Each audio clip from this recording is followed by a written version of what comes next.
Bonjour, chers téléspectateurs de Mandé TV.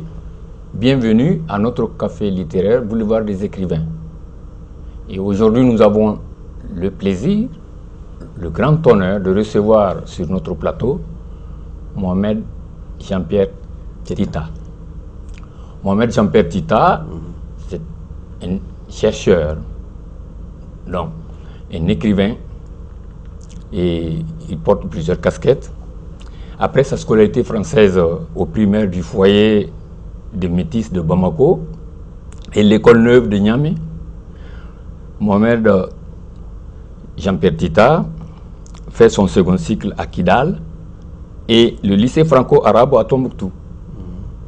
Animateur, donc socioculturel, chercheur, gestionnaire du patrimoine culturel, chef de la mission culturelle des Souk Tadmeka, qui sera l'objet de notre café littéraire d'ailleurs, et 3 fois membre du jury de la Biennale artistique et culturelle du Mali. Il fut correspondant local puis régional de presse de l'Agence malienne de presse et de publicité AMAP et de l'Office de radiodiffusion télévision du Mali. Il devint journaliste au studio Tamani de Bamako et consultant à la communication de l'Agence nationale des investissements des collectivités territoriales. Donc, voilà Mohamed Jean-Pierre Tita. Et en dehors de ce parcours scolaire, universitaire, quelles ont été les grandes étapes de votre parcours, de votre vie? Bon, succinctement. J'aimerais ajouter le nom correct, officiel, oui. Mohamed Tita Jean-Pierre. Ah, Mohamed Tita Jean-Pierre. Et je suis natif de Gao. Ça aussi, c'est un détail. Quand bien même je suis kidalien, je dis bien kidalien, pas kidalois. Kidalien, c'est malien, kidalois, c'est hors la loi. Donc, j'aimerais apporter ces éclaircissements. Sinon, en dehors de ça, tout ce qui est écrit, c'est bon. Tout ce qui est dit, c'est bon. Je ne rentre pas dans les détails. Merci. Merci, Mohamed Tita Jean-Pierre. Voilà. Merci d'avoir accepté notre invitation. Alors, notre invitation est autour de votre livre,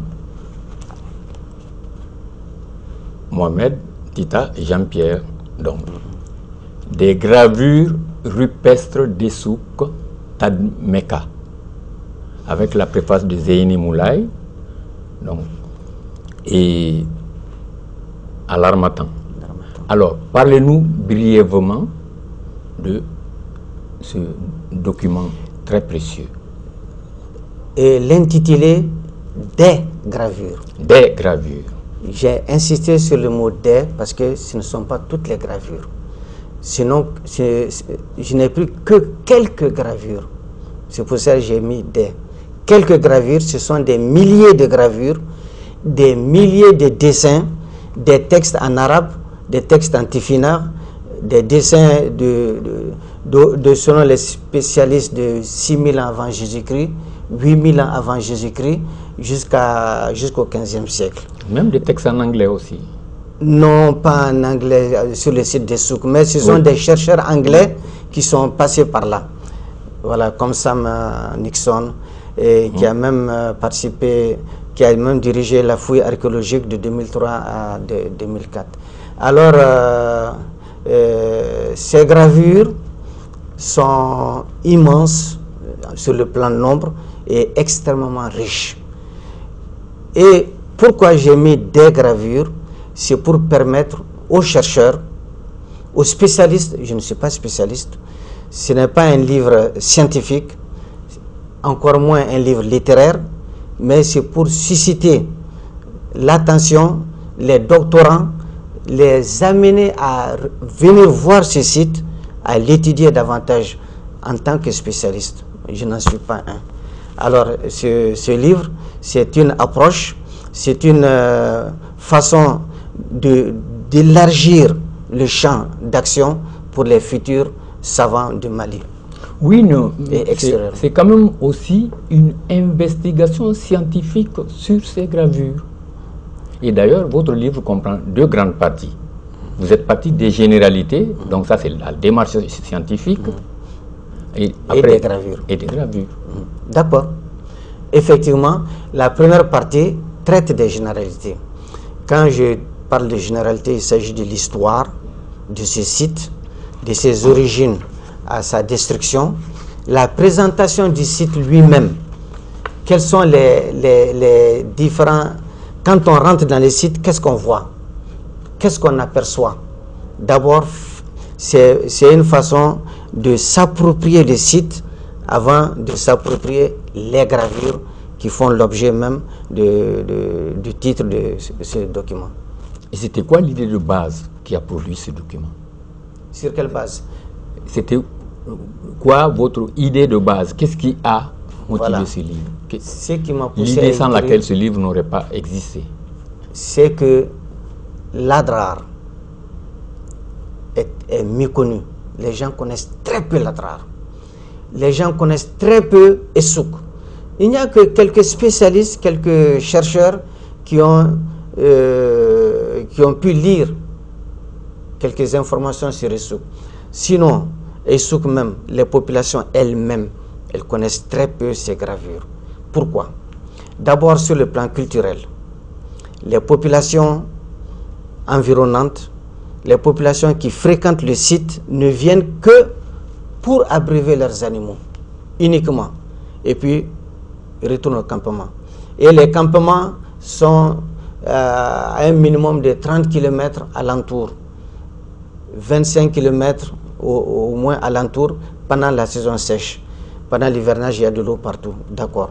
Mais ces populations viennent vers 8h, 9h sur le site et quittent avant 15h. Parce que le site, selon la croyance, selon la culture locale, le site est hanté. Et le Tamashek, lesquels Tamashek ne peuvent pas vivre sur un site de ruines ou bien un site de cimetière. Alors que Essouk, c'est à la fois et les ruines et les cimetières. Et dans la mentalité de mes parents qui sont là-bas, le site est hanté. À partir de 16h déjà, la hantise commence. Et les gens, ils n'ont pas le temps d'accéder sur les rochers parce que c'est sur les éperons, c'est au sommet qu'il y a ces gravures-là. Et très peu de gravures au niveau du sol, c'est au sommet. Et les gens n'ont pas le temps d'avoir accès à ces rochers parce qu'on n'a que le temps d'abreuver les animaux et de retourner au campement. Donc c'est pour cela que j'ai écrit ce livre pour permettre aux gens d'avoir une idée de ce qu'il y a. Et par ailleurs, j'ai formé par 2 fois ce que j'appelle des guides touristiques, donc des jeunes qui sont sur le site, qui connaissent le site désormais, ils connaissent le site et pourront expliquer soit à leurs parents, soit aux étrangers ce qu'il y a dans ce site. Et c'est là votre documentation, comme vous l'avez dit, votre documentation n'a pas suffi à faire le livre. Vous mentionnez beaucoup la part de votre famille, de ta famille. On va se tutoyer. Bon, d'abord ma famille, mes oncles étaient dans l'ouest de Djarhi, à Djoul, à côté de Recherche d'Eden, une grande vallée à côté de Essouk. Donc quand je conduisais les animaux de mes oncles, je partais à Essouk régulièrement, c'est pas loin de là où nous sommes. Et grâce à mes parents, particulièrement 2 de mes oncles, que j'ai pu connaître le site. Mais quand je suis devenu chef de mission culturelle, j'ai réalisé des documentaires sur Essouk. À mes frères, j'ai fait 2 fois le tour du Mali, dans tous les cercles du Mali pour expliquer Essouk. Mes filles m'ont dit non, écris un livre. Tout ça là, c'est pas important. Tu écris d'abord. En ce moment, on va savoir, on peut avoir la main à la pâte, on peut avoir la main sur un document sur lequel on peut travailler, on peut comprendre ce que c'est que le site. Et tu insistes d'ailleurs vraiment sur la participation de tes filles, donc qui t'ont motivé à faire ce livre-là. Ce livre qui est composé de 2 grandes parties, donc on a dit les généralités. Dans les généralités, il y a Essouk. Qu'est-ce que c'est Essouk? Essouk, c'est le marché en arabe. D'avance, oui. D'emblée, c'est le marché. Et Il y a un second nom qu'on appelle Tademaka. Tademaka, c'est une petite histoire de 2 voyageurs qui ont quitté... L'anecdote. C'est une anecdote. Qui ont quitté le sud pour le nord, pour passer en pèlerinage. Et Souk était un passage obligé pour le pèlerinage. Il se trouve que Souk, selon les chroniqueurs, selon les voyageurs, c'est la ville qui ressemble le plus à la Mecque dans tout le monde entier. Et ces 2 voyageurs, quand ils sont arrivés, il se trouve qu'à Souk aussi se trouvent les femmes les plus belles du monde. Tous les chroniqueurs sont unanimes là-dessus. Les femmes les plus belles du monde se trouvent à Issouk. Ils sont arrivés, le séjour étant agréable, ils ont oublié l'objet de leur voyage. L'un d'eux rappelle à son ami, mais nous allons à la Mecque. L'autre lui répond, Tadar Makat, ici c'est la Mecque. Qu'est-ce que tu vas chercher à la Mecque que tu ne trouves pas ici? D'ailleurs, nous allons dire à nos auditeurs, ce petit passage qui annonce vraiment cette œuvre monumentale, cette œuvre d'archéologie, même si l'auteur n'est pas d'accord que c'est scientifique. Le nom Es-Souk vient de l'arabe et signifie le marché. Le nom Tadamakat, si nous écorchons, donc c'est pas grave, ou Tadmeka, viendrait d'une anecdote relative à 2 voyageurs qui, allant à la Mecque, firent escale à Essouk. Le séjour était si agréable qu'ils oublièrent l'objet de leur voyage. Un jour, l'un d'eux le rappela et l'autre répliqua. Tadar Makat. Tadar Makat. Tadar Makat. Ici, c'est la Mecque. Et ce qui veut dire, voilà, dans la langue de Kal Tamashakt, de la région de Kidal, ceci est la Mecque. Autrement dit, cette ville est la Mecque. Depuis lors, la cité prit le nom de Tadamakat, nom qui est donc postérieur à celui d'Essouk. Donc, c'est beaucoup de recherches, Jean-Pierre. Bon, c'est la tradition orale, je n'ai rien cherché. Et c'est ce que mes parents ont raconté, et dans certains ouvrages aussi, ça ressort. C'est ce que le commun kidalien connaît. Et donc, tu parles de tradition orale, et tu as parlé de chroniqueurs. Les chroniqueurs ont une place fondamentale. Il y a eu beaucoup de chroniqueurs dont vous avez rapporté donc, les propos. Ces chroniqueurs-là, il y en a tellement. Le chroniqueur arabe Al-Bekri, le chroniqueur arabe Idrissi, Azouri mentionne que les sources, le chroniqueur et voyageur arabe Ibn Hawkal, donc il y a au moins 1, 2, 3 allusions, 4, 5, 6, 7 chroniqueurs, ou peut-être plus, que vous mentionnez. Donc, vous êtes, comment est-ce que vous vous êtes approprié, vous avez eu ces voilà. Récits de chroniqueurs? D'abord, il faudrait savoir que je fus bibliothécaire, je fus archiviste. Après ma formation de 3 mois aux archives nationales, ici à Bamako, je suis venu plusieurs fois dans les archives nationales faire la recherche sur Essouk. Donc, étant archiviste, j'ai des entrées faciles aux archives nationales, et c'est comme ça que, à travers mes lectures, j'ai pu avoir toute cette documentation qui se trouve même aux archives nationales. Et pas seulement les archives. Il y a les bibliothèques privées aussi. Les bibliothèques privées, mais dans le livre, donc composé de 2 parties, nous revenons là-dessus, les ruines et les gravures, c'est une illustration merveilleuse. Donc, et on ne sait pas, il y a combien de photos tout au total, si on met... Il y a 200. 200 illustrations, donc 200 photographies, souvent vraiment sous-titrées, expliquées, et quelques-unes, par exemple, sur la photo de couverture, vous êtes là en train d'expliquer donc une de ces gravures-là. Donc, il y a les ruines, beaucoup de ruines, beaucoup de nécropoles dont vous avez parlé. Alors, mais le but fondamental de cette recherche scientifique, est-ce que c'est parce que vous avez eu un parcours comme ça, ou bien c'est pour une autre raison que vous avez fait ce travail d'illustration? Je l'ai dit, et je l'ai dit aussi dans le livre, il y a très peu de recherches sur Essouk. Il y a très peu, et j'aimerais ajouter que j'étais ou je fus le représentant de l'Institut des sciences humaines sans portefeuille.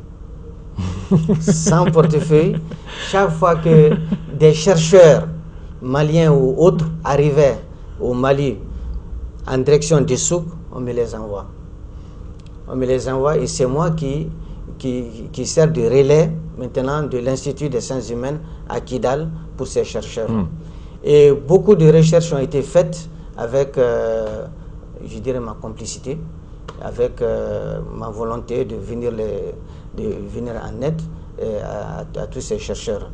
Et c'est pour dire que ce que je présente, c'est une petite partie, une toute petite partie de ce qu'il y a sur le site, et ça permettra aux autres, les vrais scientifiques,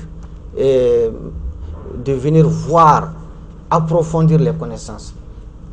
Parce que c'est une infime partie que je montre comme ça. Il y a quand même un effort, un travail fabuleux, un travail méticuleux donc, qui a donné ce bouquin, comme nos auditeurs peuvent voir. Par exemple, est-ce que vous pouvez nous expliquer ces trois gravures-là?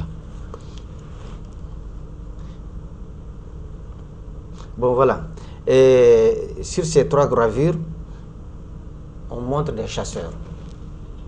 On montre des chars, entre guillemets, garamantes. Ce sont des charrettes que des populations du sud libyen ont utilisées pour leur déplacement. Et ce sur quoi je me suis, sur quoi j'ai insisté, c'est que ces charrettes avaient une traction animale, mais ce ne sont pas des chevaux, ce sont des bœufs.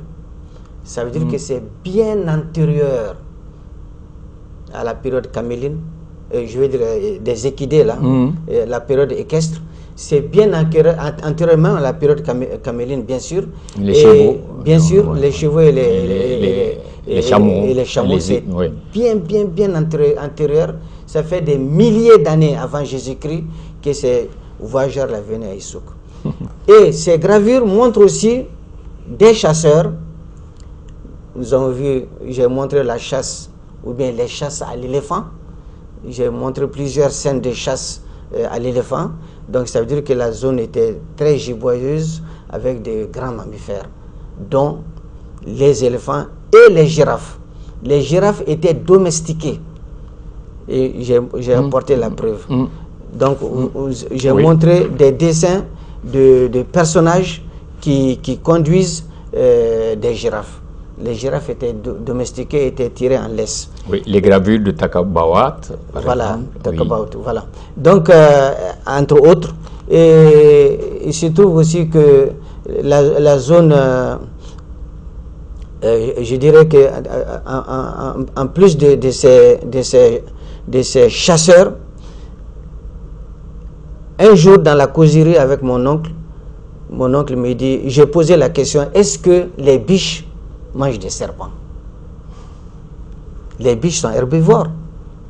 Ah, il dit, mais bien sûr. Je dis, non, c'est pas possible. Comment une biche peut manger un serpent? Il dit, mais pourtant ça se fait. Et lors d'une de mes visites là, j'ai trouvé une scène que j'ai montrée dans le livre. Une biche en train de mâcher un serpent. Dans son ventre, il y a un serpent. tout autour, il y a des serpents. Donc, ce dessin est venu confirmer cette tradition orale, cette tradition, la culture du milieu qui dit que les antilopes sont serpentivores, si je peux me permettre cette expression. Donc, ça, on n'y croirait pas. On ne croirait pas, mais l'image est là pour confirmer. C'est là l'histoire de cette girafe. Donc, vous parlez des traces humaines et même celui-ci, donc d'un couple, la femme et l'homme. Donc, il y avait déjà des traces humaines depuis. Et aussi, la chasse ne se faisait pas que par les hommes. Dans le livre, j'ai montré que les femmes aussi participent à la chasse. Il y a des scènes, des scènes que j'ai montrées où il y a l'homme et la femme. Oui, bien même sûr. l'enfant. Donc, la photo 55 montre un cavalier sexué avec une plume sur la tête et qui tient en bride son cheval bariolé avec encolure. Et sur la paroi de cette pierre est gravée une girafe apparemment domestiquée qui a la bride tenue en laisse par un personnage. Bon, il y a un détail que je vais, un mot que je vais ajouter sur la conception de ce livre. Je peux, avec les mêmes images, je peux arriver à 600 pages sans effort, en faisant de la littérature. J'ai décrit les scènes, je peux arriver à 600 pages sans effort. Mais j'ai une déformation journalistique, une déformation d'agence de presse qui fait que, de chroniqueur, même pas de chroniqueur, d'agencier, qui fait que je ne fais que le factuel. Je ne fais pas de commentaires. Voici ce qui se passe, point. Donc, l'image est là, je dis voici l'image. Il y a ceci, il y a cela. Je ne rentre pas dans les commentaires. C'est aux spécialistes de venir commenter. C'est aux chercheurs de venir commenter. Voilà. C'est pour inciter les gens davantage à venir travailler sur ces gravures-là. Donc, Mohamed Tita, c'est par excès de, on dira comme ça, excès de modestie que tu dis que ton travail n'est pas scientifique. Il l'est. Je ne discute pas ça. Je ne discute pas cet aspect scientifique. Il l'est. D'accord. Avec toutes ces illustrations, avec toutes ces informations, mais combien de temps avez-vous mis à rassembler toutes ces informations pour faire ce livre? Le temps de la connaissance du site. Le site, je l'ai connu depuis mon enfance. Je l'ai connu. Je sais qu'à tel endroit, il y a telle gravure. Je sais qu'à tel endroit, il y a telle tombe. Je sais qu'à tel endroit, il y a une belle écriture, avant que je ne sois même à l'école. À l'école, je veux dire, au-delà du second cycle. Et quand tout petit, d'ailleurs, tu allais passer tes congés. Voilà. Oui. Et lorsque je suis devenu chef de mission culturelle, là, j'avais tout le temps pour me consacrer à cette recherche. En plus du travail de la mission même, elle-même, qui est la sauvegarde du site, qui est la protection, qui est la médiatisation, faire connaître le site. En dehors de tout ça, je mène ma petite enquête, j'approfondis mes connaissances et entre guillemets, j'ai déposé plus de 3000 photos à la Direction nationale du patrimoine culturel sur Essouk. 3000 photos. Plus de 3000 photos sur le site d'Essouk. Donc la documentation, il y en a. Il y en a. Tout ça, c'est pour permettre aux chercheurs et autres d'approfondir ce que j'ai commencé. Pour moi, ce sont des bribes, c'est quelque chose d'insignifiant. Plus de 3000 photos, ça a un prix. Non, non, ce n'est pas un prix, c'est mon travail. Je n'ai fait que mon travail. L'effort, le temps, l'effort, c'est quand je suis chef de mission culturelle et je prends tout le temps qu'il faut. Mais on n'est pas chef de mission culturelle pour rien quand même. Il faut montrer les sites. Et pour montrer les sites, il faut apporter des preuves qui sont les photos. Donc tu n'étais pas sans portefeuille. Institut des sciences humaines. Ah d'accord. Voilà. Et donc, vous voyez, on ne peut pas finir de lire ce livre-là. Et même celui qui ne comprend pas donc, le contexte culturel, celui qui ne comprend pas peut-être souvent les illustrations dans une langue autre que la langue que lui il connaît, mais l'image parle. Et donc vous avez vraiment tenu à l'image beaucoup plus à l'illustration que purement et simplement la description. Donc l'illustration domine et le document, et l'illustration donne beaucoup plus de précision et de pérennité donc à votre document qui fait que c'est un patrimoine culturel. Nous pouvons dire que ce livre-là, c'est un patrimoine culturel. D'accord. Est-ce par des formations professionnelles? Est-ce par volonté de conserver vraiment notre histoire? Par volonté de conserver notre histoire, en reprenant la phrase, j'ajouterais de protection du patrimoine. Oui. Et la culture locale protège naturellement ces gravures. Parce que j'ai expliqué que la population a la phobie des ruines et des anciens sites d'occupation. À travers cette culture, les gens n'ont même pas le temps de monter, voir ce qu'il y a en haut. Donc, naturellement, disons sur le plan culturel, c'est protégé. Alors, il se passe que ces gravures aussi ont été protégées par la mission culturelle d'une autre façon. Une mission avait la Direction nationale du patrimoine culturel voulait clôturer le site, le protéger. J'ai opté pour l'autre solution, faire en sorte que les populations s'approprient le site, que les populations empêchent la destruction du site en faisant leur site. Donc, quand les populations s'approprient le site, personne n'osera déplacer un tesson de poterie, personne n'osera déplacer une pierre, parce que les populations se sont appropriées le site et ça protège davantage le site. Et avec ces guides qui sont formés, quiconque viendra ou viendrait voir le site pour connaître telle situation ou telle gravure, le guide pourra les orienter. Il y a une belle photo de ces guides-là d'ailleurs, mais Mohamed Tita, votre livre a eu le mérite de balayer d'un revers de main l'idée reçue qu'on a de Kidal, et pour la plupart des gens, Kidal c'est uniquement le désert dans le désert. Mais tout ce paysage-là habité et par les hommes et par les gazelles, les animaux divers, avant bien les chameaux. Donc on a une idée reçue seulement du désert dans le désert. Et j'ajouterais, oui, selon les spécialistes, 4500 ans avant Jésus-Christ, toute cette zone-là était remplie d'eau, sauf l'Adrar, la montagne, là, qui était une île. 2500 ans avant Jésus-Christ, il y a eu l'assèchement général, et au fur et à mesure, l'assèchement progressif, les grands mammifères qui y étaient dans l'Adrar ont quitté.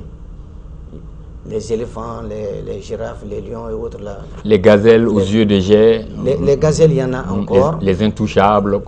Voilà, il y en a encore, mais il faudrait rappeler que le site de Souk lui-même, au Xe siècle, il y avait 383 puits qui étaient intarissables. Les milliers de chameaux qui venaient, les milliers de dromadaires qui quittaient le Mali chargés de marchandises venaient. Oui, tout ça est mentionné dans votre livre. Oui, et c'est pour montrer que l'eau, il y en a. Ibn Khaldoun raconte qu'il est fréquent que 12 000 dromadaires apportaient des marchandises en provenance du Mali, mais arrivé à Essouk, il fallait de l'eau, il y a de l'eau. Les 383 puits étaient suffisamment, même aujourd'hui, tout autour des souks, aux environs de 50 km alentour, il n'y a plus d'eau. Mais à Essouk, l'eau est en abondance. Donc la végétation aussi y est. Et d'ailleurs, quand moi j'ai lu ce livre, j'ai avoué mon ignorance. Donc, les informations que vous donnez, et ces informations, ce livre est vraiment utile aux jeunes lecteurs maliens. Donc, pour leur donner une autre vision. Et j'ajoute dans cette protection, même la protection des essences végétales, beaucoup de plantes existent à Essouk qu'il n'y a nulle part ailleurs. Parce que la population protège et la faune et la végétation et les ruines. Parce qu'ils se sont appropriés ce site. Le livre le mentionne, donc de bout en bout. Donc votre travail scientifique de chercheur, de conservateur du patrimoine, donc bref, tout le parcours que vous avez eu, et le témoin, ce livre est le témoin de tout ce parcours-là et de toute cette volonté donc, de conserver notre patrimoine. Des gravures rupestres d'Essouk Tadmeka, de Mohamed Tita Jean-Pierre. Ce livre a été publié aux éditions L'Harmattan avec la préface de Zeyni Moulay. Janvier 2024. Il est tout récent, tout nouveau. Alors, Mohamed, Mandé TV et toute son équipe te remercie d'avoir accepté donc, de venir boire son café littéraire de ce matin. Tous nos remerciements et chers téléspectateurs de Mandé TV, ainsi prend fin notre café Boulevard des écrivains, dont le sujet était le livre de Mohamed Tita Jean-Pierre, des gravures rupestres d'Essouk Tadmeka. Et bonne lecture. Merci. Je vais ajouter un mot. Je remercie Mandé TV pour avoir donné l'occasion aux Maliens de connaître un pan de son histoire. Parce que cette histoire, elle est méconnue du Malien lambda, à part quelques chercheurs. Donc vraiment, c'est une occasion pour moi de remercier Mandé TV. Sur ces mots de la fin, donc, nous vous remercions énormément et nous vous donnons rendez-vous sur ce même plateau pour un autre café. Merci. Merci.